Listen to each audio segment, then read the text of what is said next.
En Venezuela, este martes, la Mesa de la Unidad Democrática detalló en una rueda de prensa cuál es la hoja de ruta para intentar sacar a Nicolás Maduro de la presidencia este año. Aquí, parte de lo que dijo su secretario ejecutivo, Chugo Torrealba. La primera de estas movilizaciones se va a realizar el próximo sábado 12. Vamos a hacer una movilización nacional exigiendo la renuncia de Nicolás Maduro y explicitando en todo el país los contenidos de esta hoja de ruta. Aprobar una enmienda constitucional que sea votada y defendida por el pueblo para reducir el mandato presidencial y lograr elecciones presidenciales este año. Iniciar el proceso para el referendo revocatorio y para garantizar su convocatoria y realización eficiente, aprobar la ley de referendos con el objeto de impedir el bloqueo o retardo de ese mecanismo constitucional. En esta parte del programa quiero saludar a Nickmer Evans, politólogo, director de Visión 360 Grados Consultores, quien nos acompaña desde la capital venezolana, desde Caracas. Nickmer, una buena tarde, bienvenido. Gracias a ustedes por el contacto. Nickmer, ante estas propuestas de la oposición, todas constitucionales, enmarcadas dentro de las leyes venezolanas, solo hemos escuchado al gobierno y a la bancada oficialista en la Asamblea Nacional decir que es una estrategia golpista. ¿Este gobierno está en una posición, en una condición como para seguir con esa tesis del golpismo en el país? Mira, todo lo que es la referencia histórica que tiene la oposición venezolana conduce sin duda a una deducción muy simple, y la deducción muy simple es que tiende a generar acciones en función de estar fuera de la Constitución y aplicar acciones que están vinculadas a la búsqueda de la salida forzada del presidente de la República. Ahora, eso es una situación que viene arrastrando la oposición venezolana durante 17 años. Pero la verdad hoy es que la oposición venezolana, después de 17 años, parece haber aprendido la lección y está ahora dentro del marco de la Constitución tratando de hacer exactamente lo mismo que acostumbra hacer, tratar de sacar del poder a quien encabece un proyecto distinto al de ellos y por supuesto, después de 17 años, con viento a favor desde el punto de vista democrático, con viento a favor desde el punto de vista electoral, ve con simpatía los mecanismos constitucionales que pueden o podrían activarse en función de la salida del presidente Maduro. El problema de fondo es que, los dos actores tienen razón en ese sentido. El gobierno en señalar y en temer que hay una intención golpista por parte de la oposición y la oposición en reclamar que tiene el derecho a activar elementos democráticos dentro de la Constitución y tratar de demostrar que ha superado esa tendencia golpista que viene arrastrando durante décadas. Al final será el pueblo venezolano el que decida.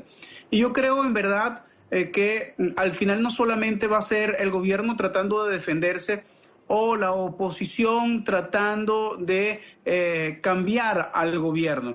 Va a ser la gente en la calle protestando por la grave crisis que vive el país y la que seguramente va a tener la última palabra en función de lo que vive el país actualmente. Nickmer, a ver, si te entiendo bien, tu tesis es que a pesar de que se trata de medidas constitucionales, aún se puede manejar este término de golpe. ¿De qué golpe estamos hablando? No. El término no cabe en este momento, pero lo que sí cabe es analizar en qué contexto se está desarrollando la activación de los mecanismos constitucionales por parte de la oposición. La oposición sigue enfrascada exactamente en lo mismo, pero con métodos distintos. Sigue forzando la búsqueda de la salida del gobierno, ahora, insisto, con mayor legitimidad, después de haber ganado las elecciones el 6 de diciembre, de tener las encuestas a favor, la opinión pública a favor, pero no deja de representar la búsqueda de la salida forzada del gobierno, aún a pesar de que no plantea ningún proyecto alterno de manera definitiva para poder salir de la crisis del país. Ya la Asamblea Nacional tiene casi 3 meses gobernando. En uno de los poderes principales como es el legislativo. La promesa de cambio sobre la cual se hace la campaña hacia el 6 de diciembre y que la oposición gana, pues hoy prácticamente genera una profunda decepción. Estudios, por ejemplo, de Datincore, una encuestadora reconocida en Venezuela, que hace trabajo de campo a nivel de encuesta, señala que ha habido una disminución del apoyo a la oposición en este momento como consecuencia de la decepción que se genera como consecuencia del hecho de haber ofrecido un cambio que no ha llegado. Hoy podríamos resumir en Venezuela, no sé si de manera jocosa o irónica, que la situación del país hoy se come con patria y se come con cambio, porque unos ofrecieron patria y hemos perdido soberanía. Otros han ofrecido cambio y no ha habido absolutamente ningún tipo de cambio más allá que la profundización de la crisis. Por lo tanto, estos estudios también están arrojando que hay un sector crítico tanto del gobierno como de la oposición que empieza a incrementarse nuevamente después del resultado electoral del 6 de diciembre. Se dan las condiciones para una visión alterna que no tiene en este momento un protagonista, no tiene nombre y apellido, lo que tiene es una potencialidad de descontento importante en el pueblo venezolano que no logra canalizar porque la polarización impuesta todavía domina la escena política. Ahora, esa situación que enfrenta el país en materia de salud, de inseguridad, de cero producción, ¿es culpa o no de este gobierno? ¿A quién deben los ciudadanos pedirle cuentas? No hay ninguna duda. Por supuesto que la responsabilidad directa, el primer nivel de responsabilidad es del gobierno del presidente Maduro. Un gobierno que recibió el barril de petróleo en casi $100 y que hoy, al estar en una profunda crisis de la caída del barril de petróleo, no hubo ningún tipo de medida de contingencia previa para poder ahorrar y generar las condiciones para prever la crisis que hoy tenemos, que es fundamentalmente de escasez de divisas, y como consecuencia de ello estamos viviendo también escasez de productos básicos para la subsistencia del venezolano y de materia prima para poder arrancar algún tipo de producción, así sea a nivel de productos ensamblados que en algún momento producía Venezuela. Ahora bien, sin duda que originariamente la crisis viene fundamentalmente del gobierno como consecuencia de la burocracia, pero también viene de un cúmulo histórico de problemas de desfalco de la nación, de fuga de capitales, en donde la complicidad no solamente es por parte del gobierno, sino que también es por parte de sectores privados que no tienen mucha filiación política, o por lo menos no la tienen en relación con el gobierno, porque su filiación política fundamentalmente es acceder al capital y poderlo sacar del país. Y también un sector de la banca cómplice de facilitar los procesos de desfalco a la nación por más de 259.000 millones de dólares de fuga de capitales que se han detectado entre el año 1999 y el año 2003. Frente a este panorama, Nickmer, ¿consideras que Maduro debe abandonar el poder?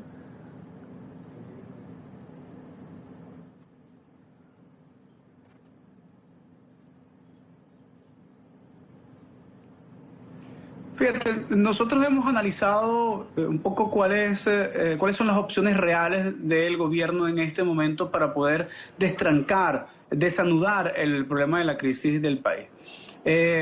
Si no hace un cambio, o sea, el escenario ideal es la rectificación del presidente Maduro y su gobierno en relación con las medidas políticas y económicas que se están tomando en este momento. Mucho autoritarismo, poca adaptación del modelo económico a una crisis que existe en este momento profundamente vinculado al rentismo petrolero, serían las bases sobre las cuales podría rectificar. Lo que pasa es que vemos difícil este escenario de rectificación. El segundo escenario que analizamos es el escenario de la renuncia. En el marco de esto, la posibilidad de que haya una renuncia ética, no forzada. No es la oposición en la calle presionando, o la Fuerza Armada extorsionando al presidente para que renuncie.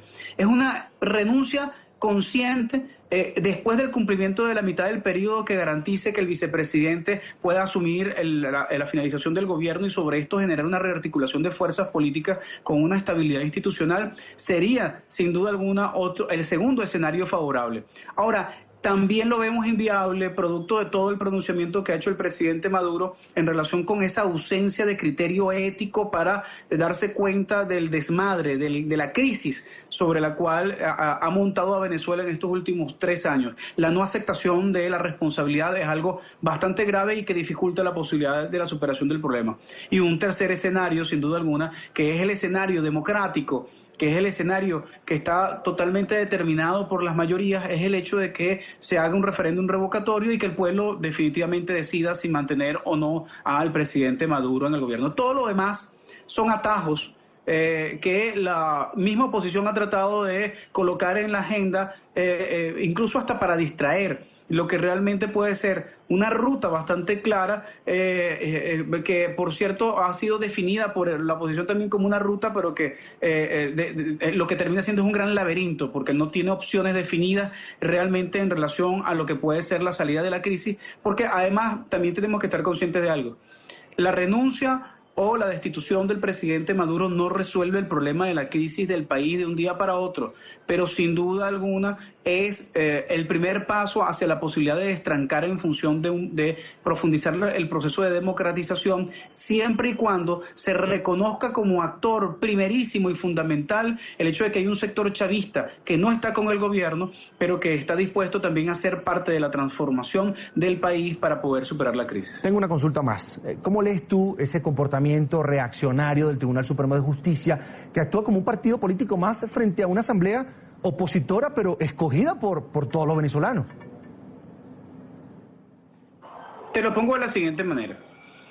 Quien se siente amenazado naturalmente y por instinto se defiende. El gobierno hoy se defiende con todas las armas que pueda defenderse, porque tiene una condición de incertidumbre y de inseguridad en relación con la posibilidad de la preservación de su estatus en el poder. Por lo tanto, echa mano de lo que tiene. Y lo que tiene y lo que ha tenido en estos últimos años es la posibilidad de incidir en los otros poderes, el Ejecutivo, poder incidir en los otros poderes para lograr generar una hegemonía que hoy se rompe como consecuencia de la pérdida del poder legislativo y la victoria de sectores de oposición. En ese sentido, no lo justifico, sino que te estoy planteando que es absolutamente lógico que haya un mecanismo de defensa.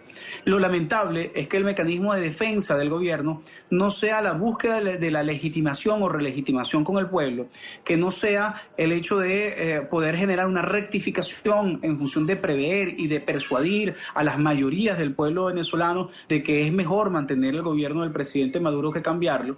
Y por otra parte está un sector de oposición que lo ha dicho durante 17 años y no tiene por qué cambiar su discurso en este momento, ha mantenido su posición de querer salir de este gobierno. Al final, lo que podemos nosotros añadir a esta fotografía es el hecho que debajo de la mesa existen factores alrededor del presidente Maduro y factores de la oposición que están negociando la posibilidad de la salida del presidente Maduro, no precisamente por las vías más democráticas. Esto es un hecho real y concreto. No solamente lo denunció el presidente de la Asamblea Nacional, Ramos Alup, sino que en el entorno ya del presidente Maduro prácticamente se convierte en un fenómeno a la luz pública el hecho de los intereses y los pugilatos que existen alrededor del entorno del presidente Maduro, de pensar y de estar analizando y de ya estar incluso negociando la posibilidad del manejo de escenarios distintos al de que el presidente Maduro llegue al 2019. Esto nosotros lo hemos analizado de la siguiente manera. Nada de esto se va a dar. Absolutamente nada de esto se puede concretar si no es con la legitimidad del pueblo en la calle pronunciándose. Y cuando digo en la calle es a través de elecciones o a través de movilizaciones populares en función de reclamar los derechos que han perdido los venezolanos a partir de esas reivindicaciones logradas en el gobierno del presidente Chávez, que hoy se ven profundamente afectadas, esos logros como consecuencia de un distanciamiento de la política del presidente Maduro en relación a la concepción de lo que era el desarrollo del sujeto político de las políticas del presidente Chávez, que era el de las mayorías. Por lo tanto, más allá de esta confrontación de poderes, lo que sí te puedo decir es que no solamente son dos poderes. no son dos sectores solamente en los que se resume el país. Es una diversidad de sectores que hoy están reclamando cada vez más espacios dentro de esa aparente polarización y que pueden ser los factores decisivos en función de la resolución de la crisis del país.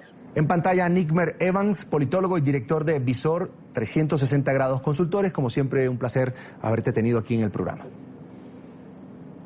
Gracias a ustedes. Hasta la próxima, Nickmer.